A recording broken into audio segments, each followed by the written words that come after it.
Hi ಎಲ್ರಿಗೂ ನಮಸ್ಕಾರ, welcome back to my mini vlog. ತುಂಬ ಜನ ನನಗೆ ಡಿ ಎಮ್ ಮಾಡಿ ಮತ್ತು ಕಾಮೆಂಟ್ ಸೆಕ್ಷನಲ್ಲೆಲ್ಲ ಕೇಳ್ತಾ ಇದ್ರಿ, ಯಾಕೆ ನೀವು ಡೆಲಿವರಿ ವ್ಲಾಗ್ನ ಶೇರ್ ಮಾಡಿಲ್ಲ ಮಾಡಿ ಅಂತ ಹೇಳಿ. ಸೊ ಹಾಗಾಗಿ ನಾನು ಫೈನಲಿ ಡೆಲಿವರಿ ವ್ಲಾಗ್ನ ಎಡಿಟ್ ಮಾಡಿ ಅಪ್ಲೋಡ್ ಕೂಡ ಮಾಡಿದ್ದೀನಿ ನನ್ನ ಯೂಟ್ಯೂಬ್ ಚಾನಲಲ್ಲಿ. ನನ್ನ ಡ್ಯೂ ಡೇಟ್ಗೆ 2 ದಿನ ಇದ್ದಾಗೇ ನನಗೆ ಡೆಲಿವರಿ ಸಿಂಟಮ್ಸ್ ಸ್ಟಾರ್ಟ್ ಆಗುತ್ತೆ. ಸೊ ಮಧ್ಯರಾತ್ರಿ 1:00ಗೆ ನಾವು ಹಾಸ್ಪಿಟಲ್ಗೆ ಹೊರಡಬೇಕಾಗುತ್ತೆ. ಸೊ ಹಾಸ್ಪಿಟಲ್ ಬ್ಯಾಗ್ ಎಲ್ಲ ಮೊದಲೇ ಪ್ಯಾಕ್ ಮಾಡಿ ಇಟ್ಕೊಂಡಿದ್ರಿಂದ ನನಗೆ ಲಾಸ್ಟ್ ಮೂಮೆಂಟಲ್ಲಿ ಯಾವುದೇ ರೀತಿ ತೊಂದರೆ ಆಗಲಿಲ್ಲ. ಸೊ ಆಲ್ಮೋಸ್ಟ್ ಮಧ್ಯರಾತ್ರಿ 2 ಗಂಟೆ ಅಷ್ಟೇ ನಾವು ಹಾಸ್ಪಿಟಲ್ನ ರೀಚ್ ಆದಮೇಲೆ ಬೇಸಿಕ್ ಎಕ್ಸಾಮಿನೇಷನ್ ಏನಿರುತ್ತೆ ಎಲ್ಲದನ್ನು ಮುಗಿಸ್ಕೊಂಡು ಡಾಕ್ಟರ್ ಅಡ್ಮಿಟ್ನ ಕೂಡ ಮಾಡ್ಕೊಂತಾರೆ. ನನ್ನ ಹಸ್ಬೆಂಡ್ಗಂತೂ ತುಂಬಾನೇ ಖುಷಿಯಾಗಿದ್ರು, ಫೈನಲಿ ಮಗು ಬರ್ತಾ ಇದೆ ಅಂತ ಹೇಳಿ. ನನಗೆ ಅಲ್ಲಿವರೆಗೂ ಅಷ್ಟಾಗಿ ತುಂಬಾ ಮೇಜರ್ ಆಗಿ ಲೇಬರ್ ಪೇನ್ ಏನು ಸ್ಟಾರ್ಟ್ ಆಗಿರಲಿಲ್ಲ, ಸ್ವಲ್ಪ ಸೊಂಟ ನೋವು ಇಂಥದ್ದೆಲ್ಲ ಸ್ಟಾರ್ಟ್ ಆಗಿತ್ತು ಅಷ್ಟೇನೆ.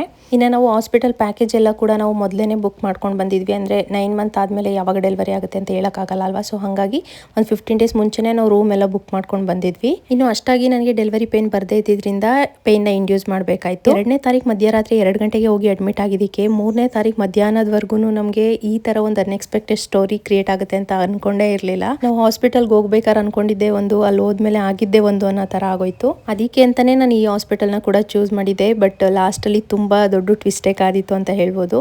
ಲಾಸ್ಟ್ ಮೂಮೆಂಟ್ ಅಲ್ಲಿ ಈ ತರನೂ ಆಗ್ಬೋದು ಅಂತ ನಾವು ಯಾರು ಊಹೆನ ಕೂಡ ಮಾಡ್ಕೊಂಡಿರ್ಲಿಲ್ಲ. ಸೊ ಕಂಪ್ಲೀಟ್ ಡೀಟೇಲ್ ವ್ಲಾಗ್ನ ನಾನು ನನ್ನ ಯೂಟ್ಯೂಬ್ ಚಾನಲ್ ಅಲ್ಲಿ ಅಪ್ಲೋಡ್ ಮಾಡಿರ್ತೀನಿ. ಇಂಟ್ರೆಸ್ಟ್ ಇದ್ದು ಟೈಮ್ ಇದ್ರೆ ಒಂದ್ಸಲ ಹೋಗಿ ಚೆಕ್ ಮಾಡಿ. ನನ್ನ ಯೂಟ್ಯೂಬ್ ಚಾನಲ್ ಲಿಂಕ್ ಬಂದು ನನ್ನ ಬಯೋದಲ್ಲಿ ಇರುತ್ತೆ, ಒಂದ್ಸಲ ಚೆಕ್ ಮಾಡಿ.